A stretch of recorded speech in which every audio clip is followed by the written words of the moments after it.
이번 영상의 주제는 바로 간에 좋은 음식 5가지인데요. 간은 복부의 우측 상부, 횡격막 하부에 위치하고 약 1.2kg의 무게를 차지하는데 피부를 제외하면 인체에서 가장 큰 장기이기도 합니다. 또 혈관이 매우 발달되어 있어서 짙은 젓갈색을 띈다는 특징이 있고 인체 내에서 무려 500에서 600가지 정도의 대사에 관여하기 때문에 인체의 화학공장이라고 불리기도 하는데요. 음식을 소개해드리기 전에 먼저 간은 어떤 기능을 하는지, 간이 안 좋으면 어떤 결과를 초래하는지부터 간단하게 살펴보겠습니다. 간은 대표적으로 해독 및 살균작용, 면역기능 수행, 탄수화물과 단백질 대사, 지방의 소화 흡수, 항체 생산과 호르몬 조절, 비타민과 무기질 저장 등 정말 여러가지 역할과 기능을 담당하고 있습니다. 잦은 흡연과 음주, 과식과 과로, 스트레스 및 수면 부족 등 현대인들은 정말 간이 나빠지기 쉬운 환경에 노출되어 있는데요. 간이 기능을 제대로 하지 못하게 되면 집중력이 떨어지고 쉽게 피로하며 식욕이나 성욕이 감퇴하거나 불임이 오는 등의 결과까지 초래할 수 있어요. 뿐만 아니라 코, 잇몸, 항문 등에서 피가 자주 나거나 피부에 멍이 쉽게 들 수도 있고 입냄새 유발이나 황달 등 외적인 부분에도 영향을 끼칠 수가 있습니다. 자, 이제 간을 잘 관리해야겠다, 간에 좋은 음식을 챙겨 먹어야겠다라는 생각이 좀 드시나요? 그럼 지금부터 간에 좋은 음식 5가지를 소개해드리도록 하겠습니다. 첫 번째는 마늘입니다. 마늘은 소량만 섭취해도 간 속의 효소를 촉진시켜서 우리 몸속의 독소 배출에 도움이 되는데요. 뿐만 아니라 마늘 속에 들어있는 알리신이라는 성분은 간세포 기능을 활성화하는 데 큰 도움이 되고 항암, 항균, 해독 작용에 많은 기여를 하는 성분이기도 합니다. 때문에 과거에는 마늘을 항생제 대신 사용하기도 했다고 하네요. 또 수은이나 카드뮴 같은 유해물질이 우리 몸속에 흡수되면 간은 이를 해독하기 위해 추가적인 일을 할 수밖에 없는데 알리신은 이러한 유해물질이 흡수되는 것을 저지하는 역할을 하기도 한답니다. 마늘 속에는 셀레늄이라는 성분도 있는데요. 셀레늄은 항산화 물질 중 하나로 활성산소 제거에 도움을 주기 때문에 노화지연이나 해독작용, 면역기능 증진 등의 효과에도 탁월하다고 해요. 추가로 흑마늘은 일반 마늘보다 10배나 뛰어난 항산화 효과를 가지고 있다는 것도 참고로 알고 계시면 좋을 것 같습니다. 두 번째는 부추인데요. 부추는 김치나 나물무침 등과 함께 곁들여 먹을 수도 있고 전이나 만두속 그리고 각종 국물의 재료로도 자주 쓰이곤 하죠. 부추는 동의보감의 간의 채소라고 기록되어 있을 정도로 간 기능을 강화하는 작용이 뛰어난 식재료입니다. 저는 돼지국밥을 먹을 때도 항상 부추를 듬뿍 넣어서 먹곤 하는데요. 부추에 들어있는 황화합물은 비타민 B1의 흡수를 도와주고 피로회복이나 간해독작용에 많은 도움이 됩니다. 또한 베타카로틴 성분도 풍부하게 들어있는데 이는 특히 항산화 기능에 탁월한 효능을 지니고 있습니다. 추가로 부추에는 철분까지 풍부하게 들어있는데 철분은 혈액의 생성과 순환에 있어 아주 중요한 역할을 담당하고 있기 때문에 부추를 먹음으로써 우리는 철분 부족 시 발생할 수 있는 빈혈이나 두통, 수족냉증 등까지도 예방할 수 있어요. 다만 부추는 대표적인 열성식품이라 몸에 열이 많으신 분들은 과잉 섭취를 하지 않도록 주의해주세요.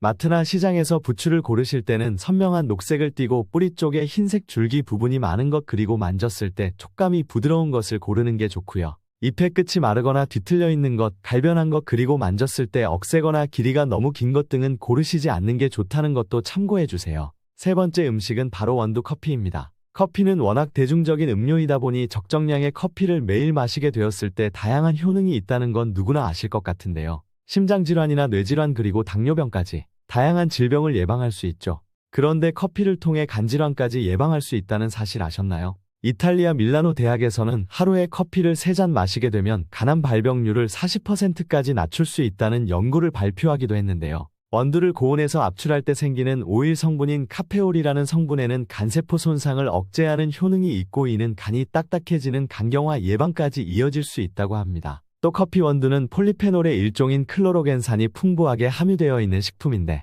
커피의 쓴맛이나 떫은 맛의 원인이 되기도 하는 이 클로로겐산은 항산화 작용과 지방합성 억제 작용에 도움을 주기 때문에 우리는 커피를 통해 지방간 예방까지 할 수가 있습니다. 하지만 카페인 일일 권장량을 초과하지 않는 선에서 커피를 마셔야 건강에 도움된다는 사실은 꼭 기억해 주셔야 해요. 일반적으로 원두 커피 한 잔에는 약 115에서 175mg의 카페인이 들어있으니 식품의약품안전처에서 권고하는 카페인 권장량인 성인 400mg, 임산부 300mg, 그리고 청소년은 체중 1kg당 2.5mg을 참고해서 커피를 섭취하시면 좋을 것 같습니다. 다음으로 간에 좋은 음식 4번째를 소개할게요. 바로 호두입니다. 호두에는 글루타치온과 오메가3 지방산이 풍부하게 들어있는데요. 이는 간의 주 기능인 해독 작용을 보조하는 효과를 지니고 있습니다. 또 호두는 아미노산의 일종인 아르기닌 성분을 함유하고 있는데 아르기닌은 간에서 암모니아를 제거하는 데 큰 도움을 주는 성분이에요. 암모니아를 제거하는 게 왜 건강에 도움이 될까요? 암모니아는 단백질 분해 과정에서 생기는 물질인데 간은 이 암모니아를 소변으로 내보내는 역할을 합니다.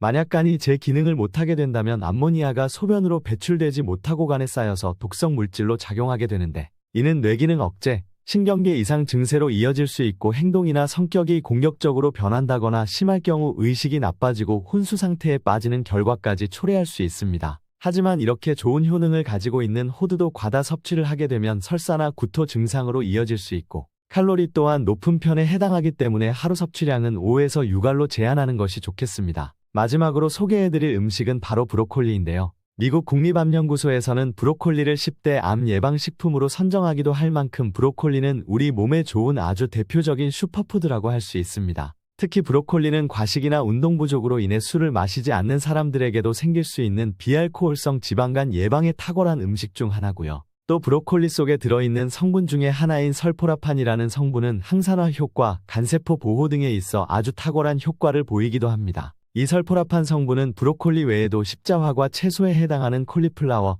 양배추, 청경채, 케일 등에도 포함되어 있으니 브로콜리가 너무 질린다면 다른 십자화과 채소를 통해 섭취해 주시면 되겠습니다. 자, 여러분, 이번 영상에서는 간에 좋은 5가지 음식을 소개해드렸는데요. 6번째로 가장 중요한 것 한 가지를 더 말씀드릴게요. 바로 간에 안 좋은 음식을 먹지 않는 것입니다. 정제 탄수화물에 해당하는 흰빵이나 밀가루, 기름에 튀긴 음식들, 너무 짜거나 단 음식들, 그리고 가장 대표적인 술까지. 이런 음식들은 최대한 자제해 주시고 오늘 소개해드린 좋은 음식들로 식단을 구성하신다면 간 건강을 지키실 수 있을 것 같네요. 영상이 도움되셨다면 구독, 좋아요 부탁드릴게요. 다음 영상에서도 좋은 건강 정보들로 찾아뵙겠습니다.